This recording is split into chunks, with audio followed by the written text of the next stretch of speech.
Hello everyone, नमस्ते। Welcome back to classes by Babita Gupta, Hawks educational institute. तो स्वागत है आप सभी का।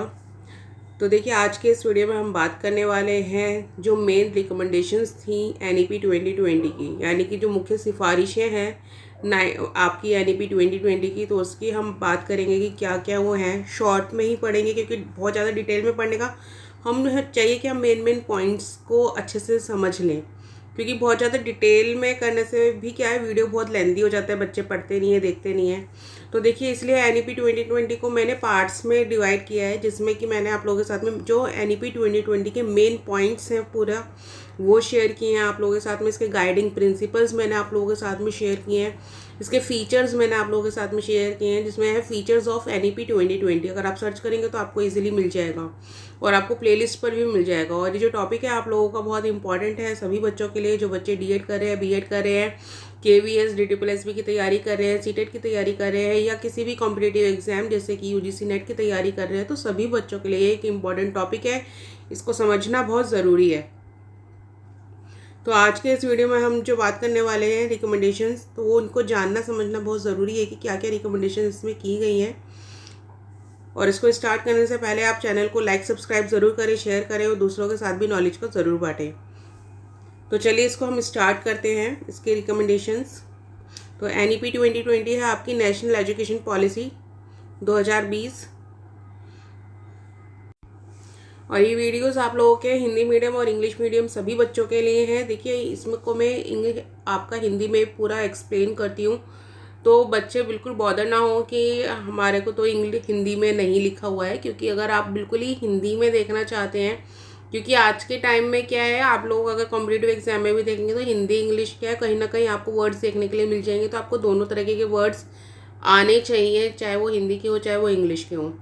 तो इसमें आप लोग अगर फिर भी पूरा हिंदी चाहते हैं तो आप इसका स्क्रीनशॉट लेकर आप गूगल पे ट्रांसलेट करके पढ़ सकते हैं। आजकल गूगल पर जो है आपको लेंस के ज़रिए ट्रांसलेशन का ऑप्शन मिलता है, तो उससे आप इसको ट्रांसलेट करके पढ़ भी सकते हैं। तो देखिए, इसमें जो the main recommendations of NEP 2020 are, यानी कि जो इसकी जो मुख्य सिफारिशें हैं एनईपी 2020 की वो क्या है वो देख लेते हैं। तो इसमें सबसे पहला आता है आपका early childhood care and education. तो देखिए, ईसीसीई की इन्होंने बात की है कि अर्ली चाइल्डहुड में किस तरीके से एजुकेशन प्रोवाइड की जाए। तो उसमें जो इन्होंने बोला है, the NEP recommended that early childhood care and education be developed in a 2 parts curriculum consisting of, यानी कि इन्होंने बोला है जो आपका early childhood care and education है वो क्या 2 पार्ट में डिवाइड होनी चाहिए। और वो 2 पार्ट्स कौन कौन से हैं? सबसे पहला है guidelines for parents and teachers of students up to 3 years of age, यानी कि जो 3 साल तक के बच्चे हैं उनके लिए जो पेरेंट्स और टीचर्स को गाइडलाइंस दी जानी है। तो सबसे पहले तो उनकी बात की गई। दूसरी जो बात की गई है वो 3 साल से ऊपर के बच्चों की कही गई है, वो भी देख लेते हैं हम।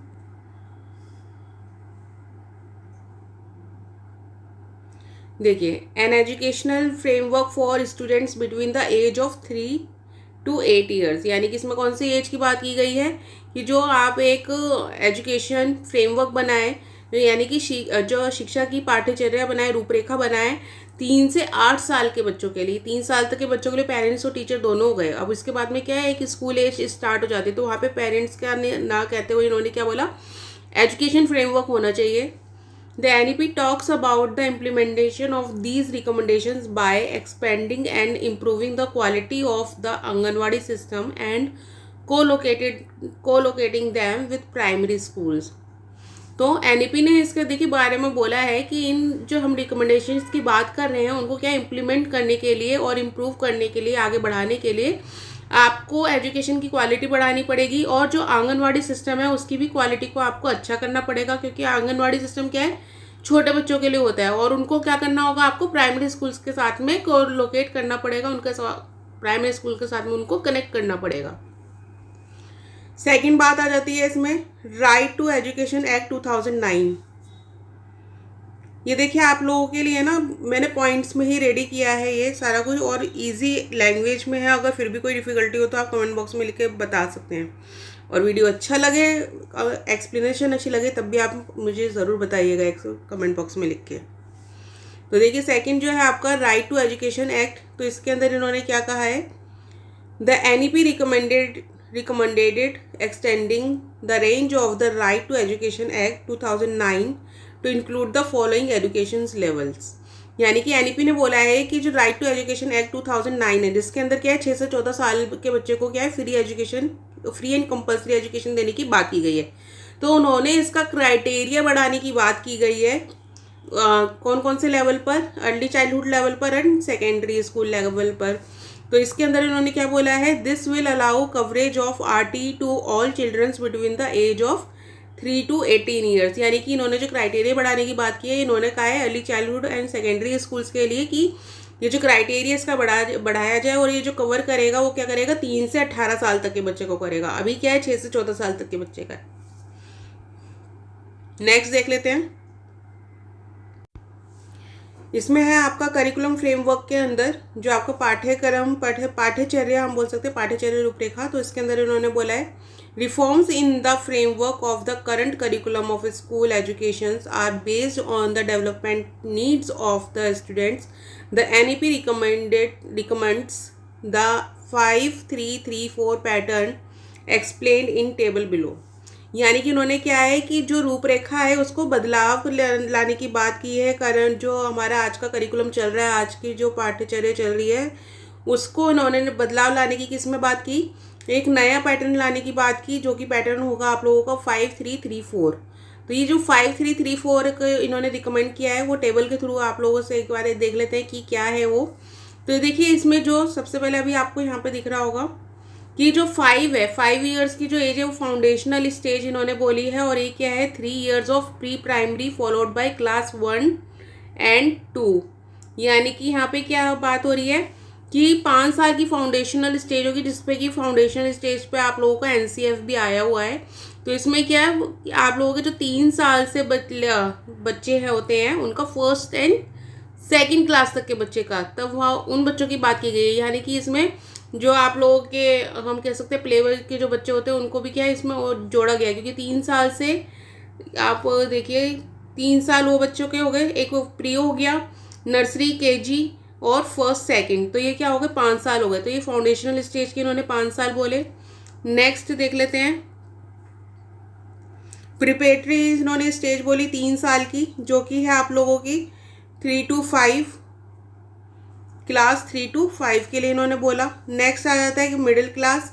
तो मिडिल क्लास जो होगी वो क्लास 6 to 8, ये भी 3 साल का, यानी कि 5 + 3 + 3 और +4, तो 4 साल बोले इन्होंने। सेकेंडरी स्टेज के लिए बोले यानी कि क्लास 9 to 12, यानी कि 9, 10, 11 एंड 12। तो ये क्या हो गए आप लोगों के 4 साल हो गए। तो इस तरीके से इन्होंने पैटर्न को चेंज करने की बात की।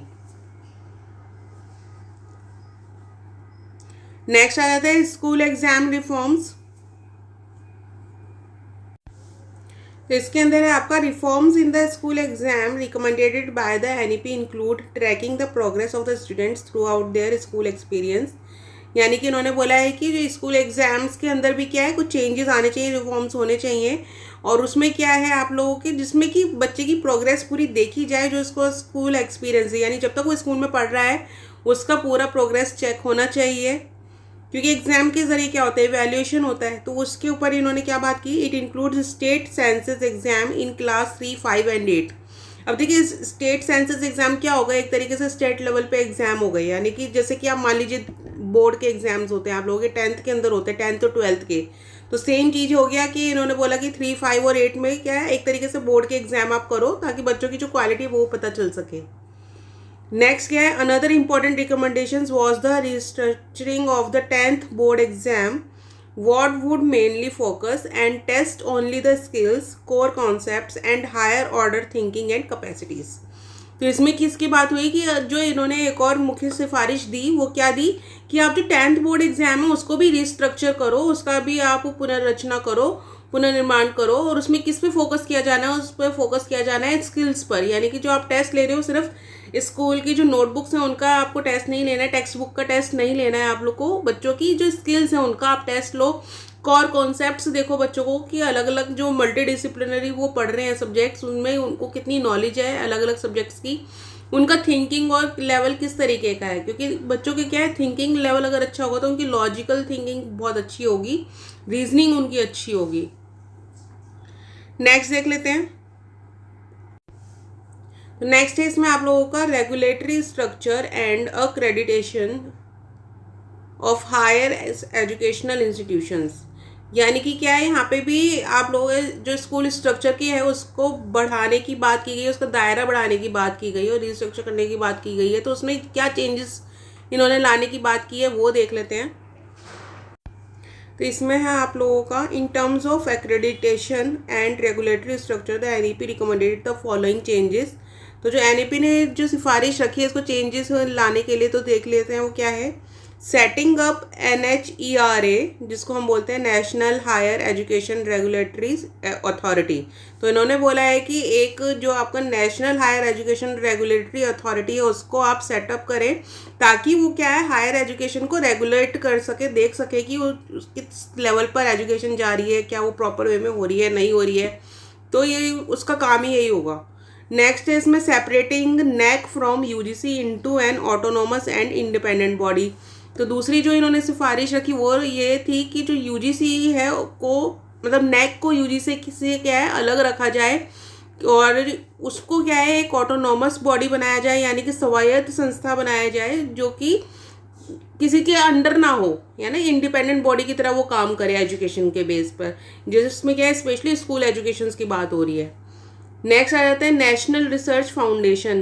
तो नेशनल रिसर्च फाउंडेशन के अंदर देखिए उन्होंने क्या बोला है, in order to improve the quality of research in India the NEP recommended. यानी कि जो एजुकेशन की क्वालिटी है उसको और रिसर्च की जो क्वालिटी है इंडिया के अंदर उसको इम्प्रूव करने के लिए इन्होंने बोला है establishment of a national research foundation, कि एक नेशनल रिसर्च फाउंडेशन को इस्टेब्लिशमेंट होना चाहिए, बनाया जाना चाहिए, ताकि वो जो स्कूल एजुकेशन पे क्या है रिसर्च कर सके और देख सके कि किस तरीके से क्या चेंजेस होने हैं। नेक्स्ट इसमें it would be N autonomous body that would administer the mentoring fund and capacity building for quality research in India. और ये जो बनाएंगे नेशनल रिसर्च फाउंडेशन, ये कैसी होनी चाहिए, ऑटोनोमस बॉडी होनी चाहिए, यानी किसी के अंडर नहीं बनानी है।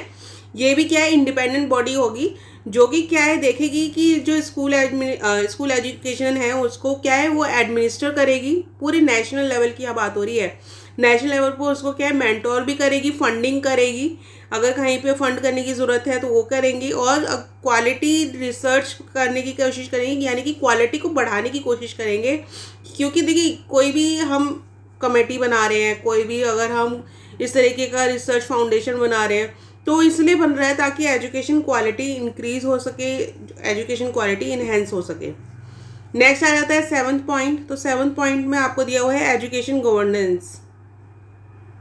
तो एजुकेशन गवर्नेंस के अंदर इन्होंने देखिए क्या बोला है, जिसके अंदर क्या है कि एक तरीके से शिक्षा को आप किस तरीके से गवर्नेंस करोगे तो देखोगे।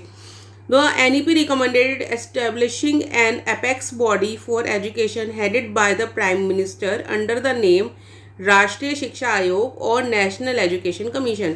यानी कि एनईपी ने रिकमेंडेड किया है कि आप एक एपेक्स बॉडी बनाएं। ये एपेक्स बॉडी यानी कि एक अलग स्वतंत्र बॉडी आप इस तरीके से बनाएं और वो प्राइम मिनिस्टर के अंडर होगी वो। तो प्राइम मिनिस्टर, और उसका नाम हम क्या रखेंगे, राष्ट्रीय शिक्षा आयोग रखेंगे, यानी कि नेशनल एजुकेशन कमीशन उसका नाम रखा जाएगा। तो राष्ट्रीय शिक्षा समिति इसको हम बोल सकते हैं, ताकि वो क्या है कि एक तो प्राइम मिनिस्टर के अंडर होगा तो उसमें किसी भी तरह की करप्शन की बात ही नहीं रह जाएगी। उस पर जो भी हमारे जो डायरेक्ट प्राइम मिनिस्टर की नज़र उसके ऊपर होगी तो आप सोच सकते हैं कि एजुकेशन की क्वालिटी कितनी अच्छी होगी। नेक्स्ट है it also suggested changes the name of the ministry of human resource and development to the ministry of education. यानी कि इन्होंने ये भी सजेस्ट किया कि जो MHRD है, ministry of human resource and development, उसका नाम बदल के क्या होना चाहिए, मिनिस्ट्री ऑफ एजुकेशन होना चाहिए। नेक्स्ट देख लेते हैं फाइनेंसिंग एजुकेशन। अब देखिए फाइनेंसिंग एजुकेशन की बात हो रही है यहाँ, यानी अब किस तरीके से फाइनेंस किया जाए। तो इसमें इन्होंने ऑलमोस्ट डबल करने की बात की है जो पब्लिक इन्वेस्टमेंट्स हैं। यानी देखिए इसमें doubling the public investments for education was one of the important recommendations of the NEP 2020।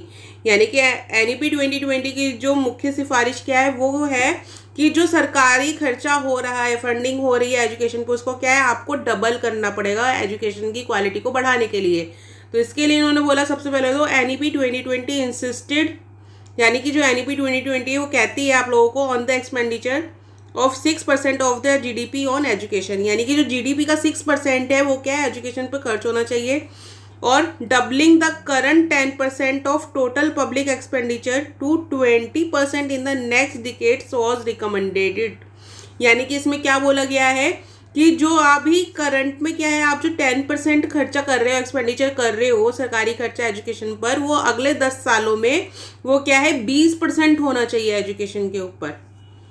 तो ये बात ये क्या हो गया, बिल्कुल डबल हो गया कि 10% को 20%। तो ये क्या है नेक्स्ट डिकेड्स, यानी कि जो आने वाले अगले 10 साल हैं उनके अंदर इन्होंने बात की है ये। क्योंकि सडन नहीं हो सकता एकदम से कि आप आज सोचो कि आज ये 10% है और कल ही आप 20% कर दो, नहीं, वो भी क्या है पूरा अरेंज मैनेजमेंट सब चीज़ें करनी होती हैं वो। नेक्स्ट देख लेते हैं, national mission on education through information and communication technology. तो देखिए ICT की यहाँ पर बात हो रही है, इंफॉर्मेशन एंड कम्युनिकेशन टेक्नोलॉजी की बात हो रही है कि उसको भी क्या है एजुकेशन में बढ़ाया लाना चाहिए। वैसे तो देखिए आज के टाइम में है, आपने देखा है हर एक लेवल पे, स्कूल लेवल पर आप कंप्यूटर की एजुकेशन बच्चों को दी जाती है ना। तो ये इसको क्या है और बढ़ाने की बात की गई है, क्योंकि ये टेक्नोलॉजी जितनी ज़्यादा हम यूज़ करेंगे उतना क्या है कि बच्चे जो है एजुकेशन को एक्सेस कर पाएंगे। तो वही चीज़ है इसके अंदर। The NEP suggested setting up an autonomous body that would facilitate decision making on the deployment, induction and use of technology. यानी कि इन्होंने क्या कहा है, इन्होंने बात की है, एक सजेशन जो दिया है NEP ने कि एक ऑटोनोमस बॉडी बननी चाहिए। यानी यहाँ पे भी एक इंडिपेंडेंट बॉडी की बात हो रही है कि टेक्नोलॉजी के लिए भी क्या है कि इंडिपेंडेंट बॉडी बननी चाहिए जो कि देखेगी कि आपको एजुकेशन सिस्टम में क्या टेक्नोलॉजी यूज़ करनी है, क्या किन टेक्नोलॉजी को आपको हटाना है, कि जो टेक्नोलॉजी आप लाए हो उनको इंट्रोड्यूस बच्चों से कैसे करना है और उनको यूज़ किस तरीके से करना है। तो ये सारे काम के लिए क्या है, आप एक ऑटोनोमस बॉडी बनाए, एक इंडिपेंडेंट बॉडी बनाए। नेक्स्ट है इसके अंदर NEP said that this would be achieved by implementing the following measures. और जो NEP कहती है कि ये आप तभी अचीव कर सकते हो जब आप फॉलोइंग मेजर्स पर काम करते हो। तो वो फॉलोइंग मेजर्स क्या है, सबसे पहले तो establishment of national education technology forum. तो क्या है, आप सबसे पहले तो नेशनल एजुकेशन टेक्नोलॉजी फोरम बनाएं, इस्टेब्लिशमेंट करें उसका। यानी कि अभी जिस संस्था की वो बात कर रहे हैं, एक इंडिपेंडेंट बॉडी की बात करें कि वो बनाई जानी चाहिए जो टेक्नोलॉजी पे काम करेगी, तो वही इन्होंने इस्टेब्लिशमेंट की बात की है। नेक्स्ट है इसमें the recommended autonomous body would be administered under this mission. यानी कि इसमें क्या है, वही ऑटोनोमस बॉडी बनाने की बात की गई है कि एक इंडिपेंडेंट बॉडी होनी चाहिए जो इस पर काम करेगी इस मिशन पर। It will also include virtual laboratories in various disciplines, provide remote access. यानी कि इसमें क्या है, वर्चुअल लेबोरेटरीज बनाने की बात की गई है ताकि वो क्या है रिमोट एक्सेस हो सके उसका। रिमोट एक्सेस का मतलब है कि कहीं पे भी उसको यूज़ किया जा सके।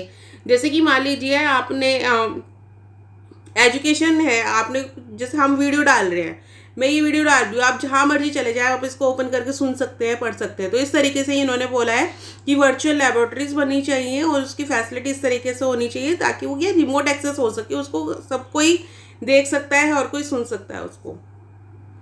नेक्स्ट देख लेते हैं, वोकेशनल कोर्सेज। तो देखिए वोकेशनल कोर्सेज और वोकेशनल एजुकेशन की बात तो हमेशा से की गई है, हर एक NEP में, हर एक NCF में कही गई है। तो वही चीज़ यहाँ पे है, recommendations of NEP 2024 vocational courses can be listed as follows. यानी कि जो NEP 2020 वोकेशनल कोर्सेज की बात करती है वो कहती है students in class 9 to 12 must receive vocational education on at least one vocation. यानी कि जो 9 से 12th क्लास तक के बच्चे हैं उनको क्या है, कम से कम एक वोकेशन की तो एजुकेशन उनको लेनी चाहिए। वोकेशनल एजुकेशन क्या होता है कि जो व्यावसायिक शिक्षा आप ले रहे हो, जिसको आप आगे जाके अपने व्यवसाय में यूज़ कर सकते हो, अर्निंग के लिए यूज़ कर सकते हो। School should build expert curriculum delivery method that are aligned with the national skill qualification framework NSQF competency level. तो इसमें क्या बोला गया है कि आपको एजुकेशन जो दे रहे हो उसमें आपके जो मेथड्स है, करिकुलम डिलीवरी मेथड है जिसके थ्रू आप पाठ्यक्रम की जो बच्चों को नॉलेज दे रहे हो वो बहुत ही बढ़िया होने चाहिए, एक्सपर्ट लेवल पर होने चाहिए, ताकि जो बच्चे हैं वो क्या नेशनल स्किल क्वालिफिकेशन फ्रेमवर्क के जो कॉम्पिटेंसी स्किल लेवल्स हैं उनको भी वो क्या कर सके, कम्पीट कर पाए उन पर। वो एक तरीके से उन लेवल्स के लिए वो जैसे होते हैं एग्जाम देना, तो इसी तरीके से उन कॉम्पिटेंसी लेवल्स पे भी वो पार्टिसिपेट कर पाए। तो देखिए जो NSQF है इसके अंदर 10 कॉम्पिटेंसी लेवल दिए गए हैं, यानी कि 10 लेवल्स में क्या अलग अलग तरीके के लेवल्स है, चाहे वो लैंग्वेज के लिए चाहे वो टेक्नोलॉजी के लिए है। तो उन बेसिस पे क्या कॉम्पिटेंसी बेस्ड होते हैं, नेशनल लेवल पर होते हैं कॉम्पिटिशन्स, तो उनकी बात यहाँ पे की गई है।